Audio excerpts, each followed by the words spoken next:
Thank you and good evening. I'm going to mix up my items because I think it's important that I first address the COVID-19 and provide an update before we have our curricular presentation. And I think it's important to recognize that many board meetings, many community meetings across the state have been canceled. Our board has elected to continue with our meeting this evening. And the reason is because we feel like there's a level of business that needs to occur for the district, some of which is relevant to the COVID-19 and making sure we're doing all we can to have our ducks in a row in responding to this unprecedented situation. There is the possibility that future meetings could be postponed, adjusted, moved, canceled. We will regularly communicate with the public as those dates approach. It's an ever-changing situation, so it's very difficult right now for us to anticipate what may or may not happen, and I know that can be frustrating to some people. We're all in the same boat right now.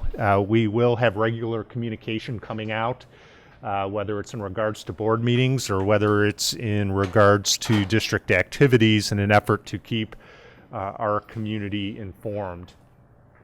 I do want to point out that we are practicing social distancing this evening, and you could see from the wide angle that all of our board members and administration is spaced out, the 3 to 6 feet space in between individuals, and I did not see anybody shaking hands on the way in.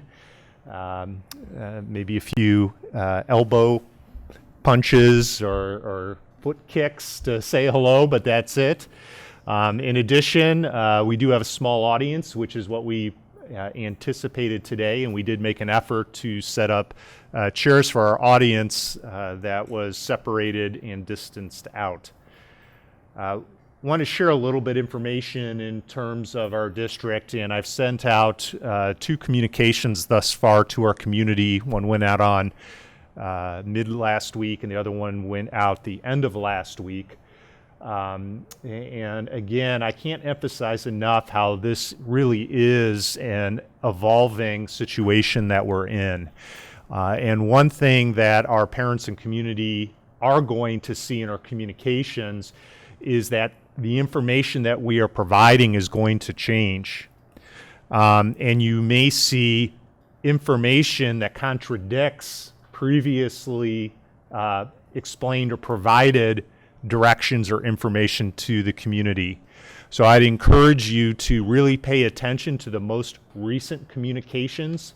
Those will have the most accurate and updated information to provide to our community. And I have no doubt that there are going to continue to be some changes as we move forward. In terms of dealing with the COVID-19 as a district, we are following the governor's orders, which is to have all schools closed for students. That's an order that he clarified previously in a release, and I think that's an important clarification because what we may see as we move through this process is school personnel in and out of the district. We are taking precautions and we are following the governor's guidelines and expectations, and we have many of our personnel that are going to be working and operating from home. We're using a lot of the Google software to help us out. Google Meet is part of that. I know I've got 2 meetings that are going to be occurring tomorrow that are with area superintendents, and we'll be doing them from our homes via video conference. So business is continuing. Also, we had all of our staff in today, even though we were closed for students, and that was in an effort to prepare our district for a deep cleaning. In addition to also set up enrichment activities for students to complete. Currently, we are calling them optional enrichment opportunities for students. I do encourage families and students to get on. Our goal is to keep students engaged in school and to also continue to provide a virtual bridge for them so they still have a connection with the school district. That's extremely important because schools play such an important role for our students, and they spend so much time with schools and with teachers this time of year. Those assignments will be all posted no later than Wednesday. I think many of them are very close to being ready to go, if not already up on the website. We've tried to make access to those assignments as easy as possible, and there are links at the top of our district homepage in order to access all of those assignments. I would, at our elementary level, we do have specific assignments that teachers generated for individual buildings at the elementary level. If your children exhaust those assignments, I encourage you to go look at some of the other buildings. Because we purposely developed assignments on individual building basis, and some of those may be repetitive from building to building, and others of them may be completely different assignments. So right now what we're planning for is the governor's closure of schools for students. For us, it's a 2-week period. We are treating next week, which is spring break, as our spring break week. So we're looking at this week and the week following spring break as the weeks we're trying to provide enrichment activities. I know there's been a lot of rumors out there regarding what is or is not going to happen in terms of schools. And I have had communications with my own professional organizations, and there has been discussion about the possibility of schools being closed for a more prolonged period of time, or for schools even to be closed for the remainder of the school year. I have not heard from anybody official that will or will not be happening. I am happy that the governor has been doing regular updates. I think they've been every day at 2 o'clock, more like 2:30-ish. But we have been closely following those. And as soon as we have information about prolonged closures, if that's going to happen, that will change our game plan and our approach when we're looking at academics. And what we will do and what we intend to do is follow the guidelines that are released by the governor, as well as guidelines that are released by the Ohio Department of Education. I don't want to start rumors, but I do want to share with you that it is a strong possibility that if we were to have a prolonged closure, that we could be heading into a direction where we have required assignments and interactions via social media or other outlets that we're able to utilize, Google Classroom, in order to make our best effort in continuing education for students. It is not going to be the same as attending school if we start heading down that route, and I think it's important to make that clear. And we are all learning going through this process, and we're going to have bumps and we're going to have hiccups and we're going to learn from it. We encourage feedback from the community as we try some of these new things out so we can polish what we're doing. But your patience as we move forward with this process is appreciated. I think the important thing right now is that we really work together as a school district and a community to support each other as we're going through this. We are going to do little things to try and do that. I know I've worked on trying to make some activities available for me and potentially have some story time to keep our students engaged. I think right now with this shorter period of time, it's really trying to continue engagement with our students and really stay student focused. Another major concern that I've gotten, and I've gotten emails from many of our seniors, and my own daughter is a senior at her school, and I know she's really emotionally struggling with this, but senior year is such an important year for students. And the big questions I've received have been in regards to prom, as well as in regards to graduation. And I know my own daughter has already bought her prom dress. I can tell you that I don't know what's going to happen with those events. Currently, they're on the calendar and they're scheduled as is. We are not going to make any adjustments to those events until we deem it necessary. I'm hopeful that we are back in session by then and we can proceed with our senior activities as well as our other buildings' end-of-year activities. Our seniors will be our focus, though, and I can tell you that if we are ended for the remainder of the year, we will develop plans so that our seniors can have those two experiences, because I think it's very important for our students to be able to do that. I can't sit here right now and tell you what that looks like. It could mean doing it at a different location. It could mean doing it at a different time, potentially over the summer. I really don't know. One thing that we brought up is, well, maybe doing it outside, because we've heard that it's better to have events outside than inside. Obviously, though, with the extended mandate that mass gatherings now are not supposed to be over 50 individuals, that does not work with the size of our district for either of these events. And even the 100-person gathering definitely wouldn't have worked for graduation and wouldn't have worked for prom as well. But we will be making every effort to ensure that our students have the opportunity to have these experiences. Again, we've tried to make ourselves very available. Our schools are going to be completely closed for the next 2 weeks, with the exception of some essential personnel. So the community, teachers, staff will not have access for the next 2 weeks. We are planning our deep cleaning currently for that week following spring break. We purposely planned it that way so that if we are to return to school following this 3 weeks, we will be returning to clean facilities.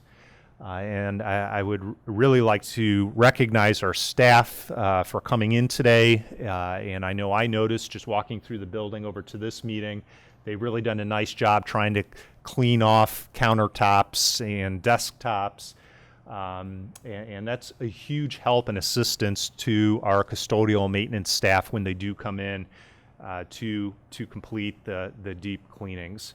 I also want to thank our families. I know I've received a lot of support from families, community members, whether it's been wanting to volunteer and offer assistance while we're going through this, or whether it's asking questions and trying to clarify information amongst all of our parents.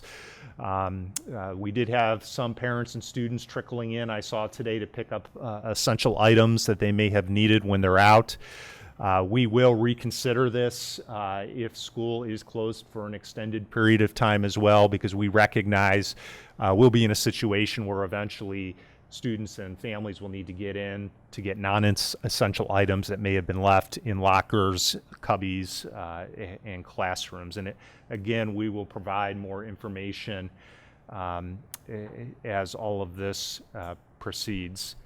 In addition, I want to really recognize our district administrators and their leadership and guidance throughout this process.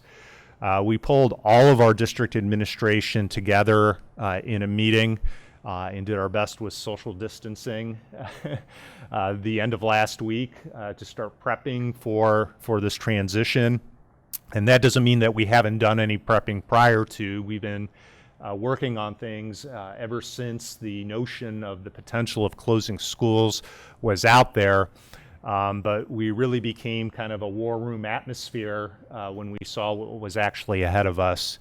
And especially at the building level, our building principals and administration, our department heads, transportation, our bus drivers were in here cleaning buses, have really stepped up and been leaders, I think, not only for their buildings, but in the community as well, to bring a collaboration and a sense of calmness. Really, I want to recognize our central office administrative team. I've been just absolutely impressed with their work over the past week. And it's included some pretty late nights here, making sure we've gotten communications out and we've got them out quickly. It's planned for our staff and our students on the direction that we're going to be going. I know I spent time on the phone with multiple board members, whether it was texting or talking over the weekend. Same was true with administrators, principals, as well as COAT administrators. But we really do have a special team here at Medina City Schools. And I can say from experience, I've been in 4 or 5 different districts, and I don't want to talk badly about any other districts, but it really is something special and unique here. And you really learn what kind of people that you have around you when you end up in a difficult situation like this.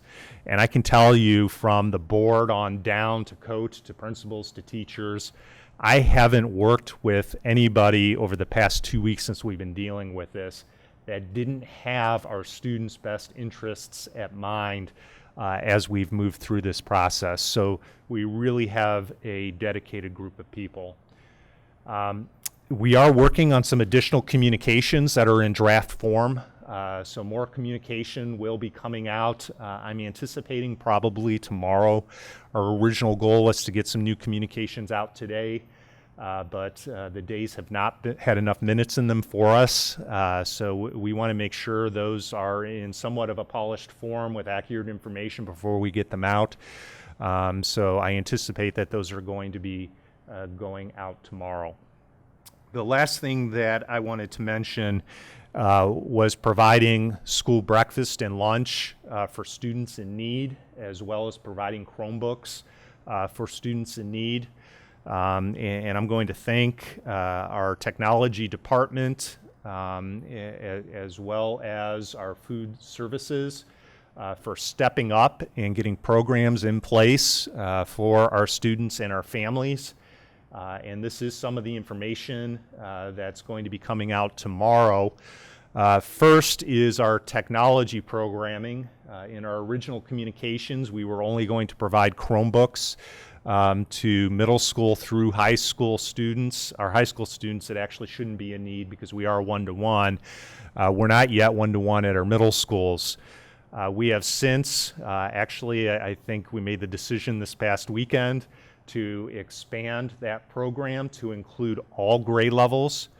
What I do ask is that if families feel they are in a situation where children don't have easy access, that they contact their building principals, and their building principals will work with the technology department. The technology department is in the process of putting together a Chromebook pickup, which is going to be a drive-through system. There is some paperwork that needs to be done because we do need to have those formally signed out. But I think right now the idea is to try and combine those, if we can, with the food pickup, which right now is scheduled to occur on Tuesdays and Thursdays from 11:30 until 1 o'clock. I do want to emphasize that it is for families in need. We do have a limited amount of technology that we can distribute. I know some families have reached out to me that they have multiple children and they have devices at home, but they don't have devices for all of their children. I would encourage those families, if you could share devices at this time, so we can keep the devices available with families that don't have anything but a cell phone. That's not a realistic situation for our students to get on and try and do some of those activities. Also, with the lunches and breakfasts, what we're going to be distributing are multiple lunches and breakfasts packaged at once. That's why we're doing it only twice a week. Again, this is intended for students in need. We are not going to turn away a family that comes to get a lunch. But again, emphasizing that making sure that families that truly need it have the resource available to them, because we do have a limited amount of supplies for distribution. That distribution is going to be happening here at the high school in the front loop. It's going to be a drive-through system as well. So it'll be people, I don't think will even have to get out of their cars. We're going to be handing brown bags out, and I believe our kitchen staff has been working diligently today and will be tomorrow morning, so we can get that program running tomorrow for our students. I really want to thank Feeding Medina County as well, and I've gotten a lot of individuals who have asked me what they can do to support the schools, and I've been trying to redirect them to Feeding Medina County to offer them some help, because due to federal guidelines, we're kind of limited in the amount of help that we can get from outside personnel due to privacy laws for families that are on free and reduced lunches. So we're trying to handle those situations as much as we can with our own district employees. But we will be reaching out to you if things change or the situation changes and we need some additional help. The other thing that's on here is the addition of calamity days, which I'm going to move right into because it directly relates to the COVID-19 update as well. Tonight, in the agenda, I intend to recommend an expansion of our calamity days for this school year. Medina City Schools Board of Education approves calamity days at the beginning of each school year. And the last 2 years since we've transitioned over to hours, the board has approved 7 days or 7 days, hours worth of days of calamity for our district. I don't know whether we're going to utilize those days or not. I don't know how those could play into preventing the extension of a school year or not, and I won't know that until legislation is passed regarding potential waivers for districts with makeup days. And the governor did indicate that he was going to be working with legislators to make that happen. That has not yet happened. So this recommendation is in preparation in the event that is in place. Again, and I said this at the beginning, we are currently closed for students at the governor's order.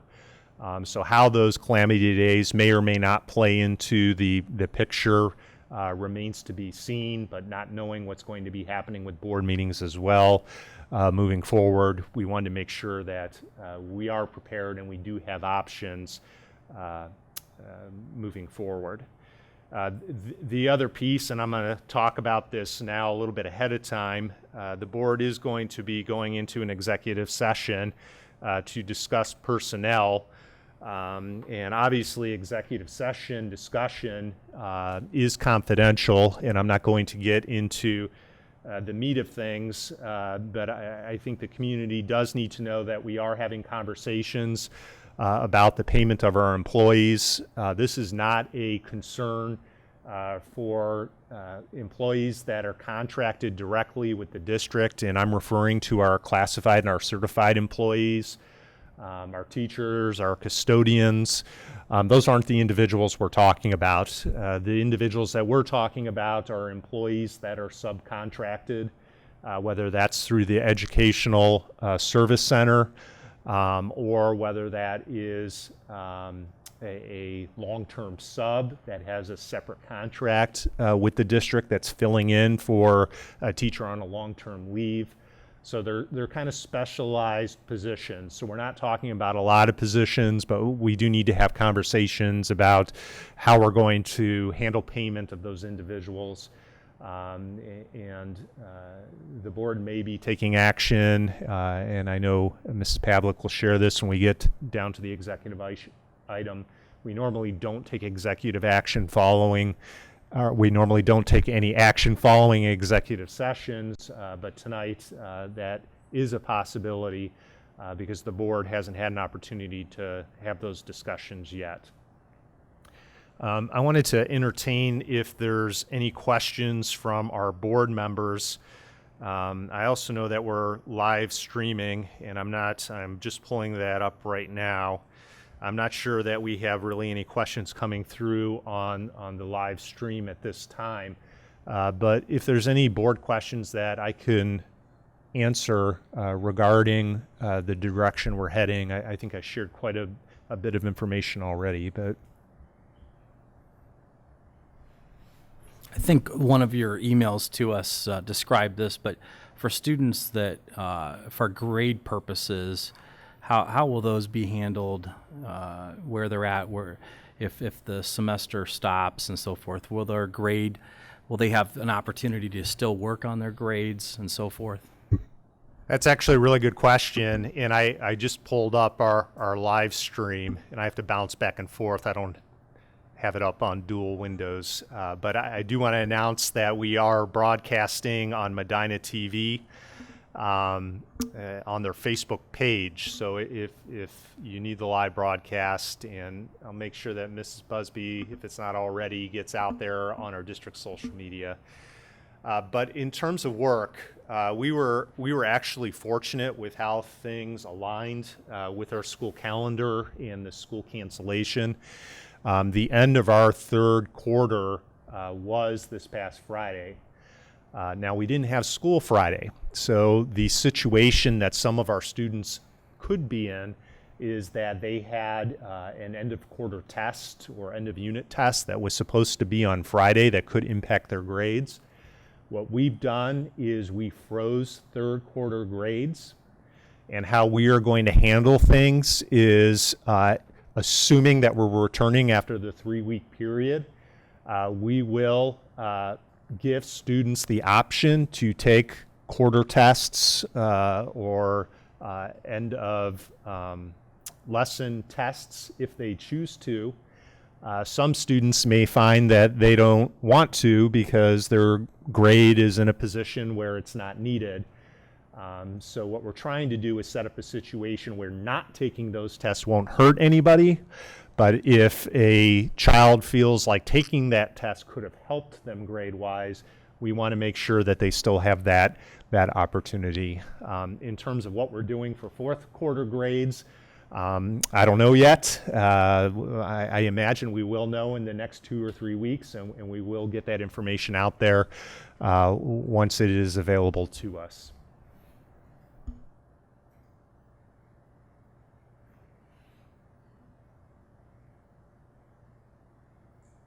Yep. Just the last thing I wanted to mention, this is a question that just came up today, but about scheduling at the buildings. We're in the process of working that out as well. I am very confident that we're going to have a school year next year, whether we're closed for the rest of the year or not. So we do need to get scheduling completed, and we are trying to ensure that life and school business goes on. And we were talking this morning about potentially doing that remotely. I believe we do have the capabilities at the middle school and the high school where we need that formal scheduling to occur to be able to do it remotely. So again, more information will be coming about that as well. So as far as kids that are playing spring sports that may have had the activity fee that we charge, will we refund those for the spring sports, or are we just going to wait and see if that sport will come back online, hopefully, if that would happen? Yeah, currently we are waiting to see, and that's a topic that we're going to have further discussion on. A piece of that's come up are coaching contracts and things like that. So right now, I don't think we want to make any adjustments to that in the hopes that we return, but I think it's an important item we definitely need to discuss. Then at this time, business as usual. Mrs. Cassidy, if you could come up and talk about language arts and textbook adoption. We have shared these books with our committee, our curricular committee, which includes board members as well as community members. The items that are being presented today and recommended are items to sit for a 30-day period for public review. I know for the public to come in and review at this time is very difficult with the closures. But if you reach out to us and email us that you would like to review those materials, we will do our best to make those available to you. These materials are all for the next school year. So if we need to bump things back in terms of presenting them to the board for adoption, we can have a discussion in doing that, considering the circumstances. We do have a limited time frame, though, because we cannot actually purchase materials until the board has officially approved them, and we want to make sure these items are in place for next school year. Thank you. Tina? Okay. All right.